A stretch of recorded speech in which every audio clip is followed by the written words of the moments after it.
So you might be thinking, why am I even doing this? Why should I care if Christians think that homosexuality is a sin when I believe that sexual identity should be fully explored and there should be an environment where it is encouraged to be explored? Well, I am a Christian, and I have seen a lot of the members of my community think that homosexuality is a sin. And because of that, I have decided to make this video as a challenge to myself to affirm what I believe, as well as affirming of many millions of people on this earth. Before we get into that though, I would appreciate it if you guys liked the video so that I know to make similar content to this. Subscribe if you're new, and without further ado, I present to you biblically proving why homosexuality is not a sin. I want to start by defining what a sin is according to the Bible. For that, we're going to go to 1 John 15. I know, guys, the Bible is kind of weird if you're not a Christian. There's John, and then there's 1st and 2nd John. Just stick with me here. And in that book, it says that sin is a transgression of the law. And what it's referring to by the law is the law of God, being the Bible. In order to truly dissect what this sentence means, we have to look at the original Greek to discern the original author's intent rather than a translated English version, which could have been skewed in a number of ways.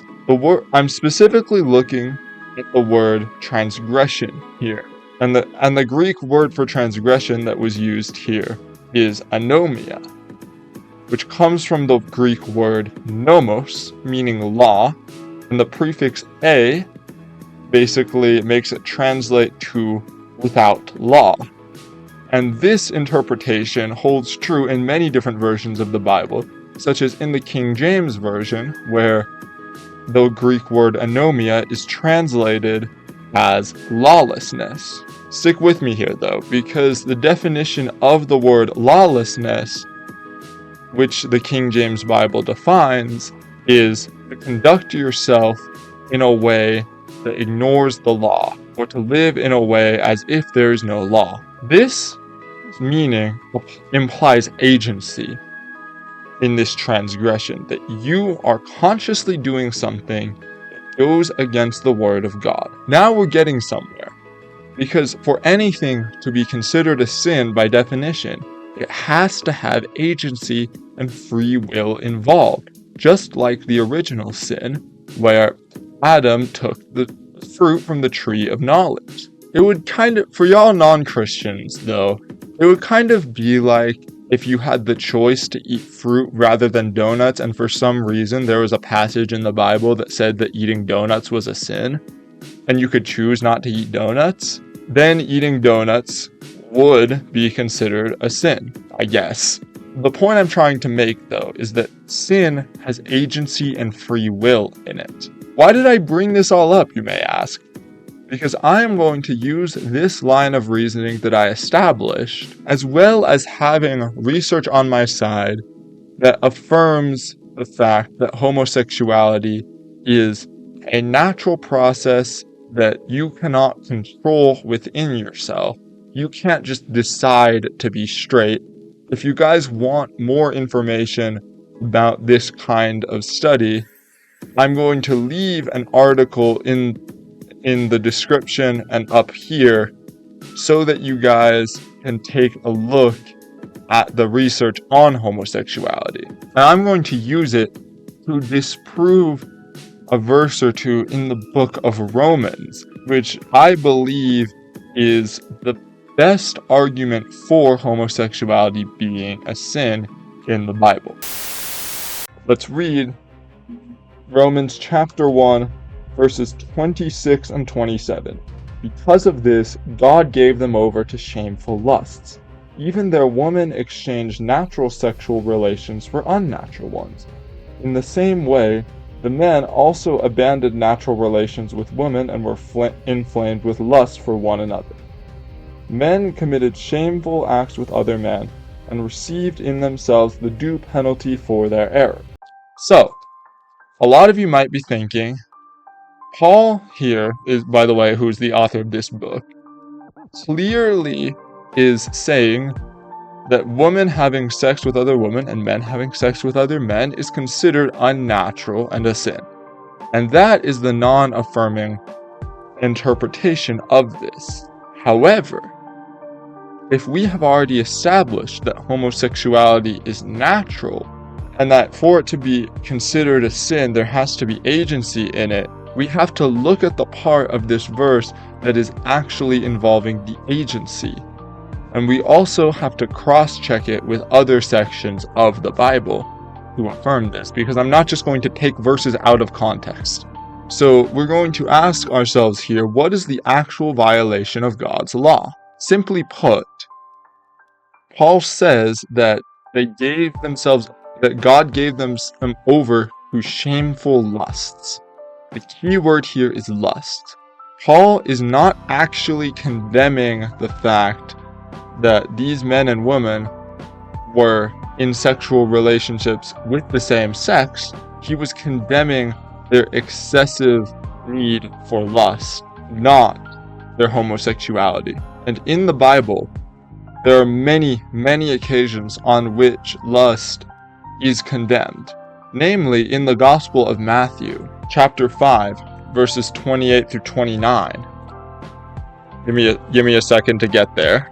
And in this instance, Jesus says, "But I tell you that anyone who looks at a woman lustfully has already committed adultery with her in his heart."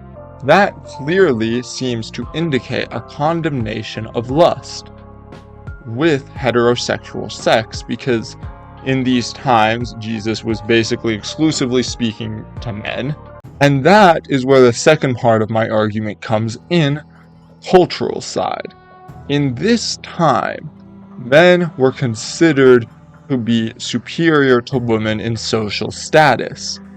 Therefore, engaging in heterosexual sex with women was a way to uphold those cultural standards of male dominance.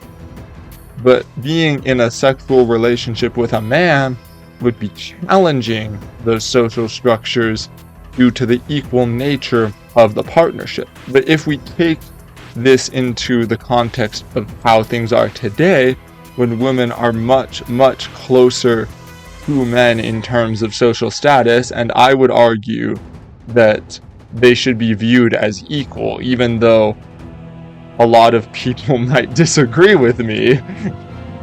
You guys know who you are. That argument of dominance and dominion over one another in sexual relationships no longer applies, and a large part of the shame of being in a same-sex relationship was gone, especially considering that committed same-sex relationships simply didn't exist back then. A lot of the times, if same-sex relationships were to happen, it would be like a fling, like a one-night stand, and in the Bible, flings of all kind are condemned. And because of this biblical research, along with a splash of science, because let's face it, there's not really anything in the Bible that says that same-sex relationships are natural. That's why I kind of had to put science in here to explain a context that we know now that we didn't know before. I believe that I have done enough to logically convince most Christians that homosexuality is not a sin. However, I still haven't told you the best argument, in my opinion, for homosexuality not being considered a sin. And in my eyes, that lies in the true politics of God, where Jesus commands us to love thy neighbor as oneself in the book of Matthew. God's politics are not those of hate or exclusion. God's politics are those of love and inclusion. And there is no reason why we should exclude people just for the way that they are. I hope that you enjoyed this biblical breakdown of why homosexuality is not a sin. And if this video gets, let's just say 15 likes, I'm still a small channel, I'm going to do a sequel where I prove biblically why being transgender is not a sin. And I'm sure that is going to be just as fun as this video. That's all I got for y'all today, though. See you in the next one. So I'm sorry, guys. I actually lied because there is another video on this exact topic that goes over more of the emotional arguments on why homosexuality is not a sin. And it also goes over some other passages that I didn't touch on that are other arguments against homosexuality in the Bible. However, I made this video because they did not touch on the Romans passage. I hope this helps.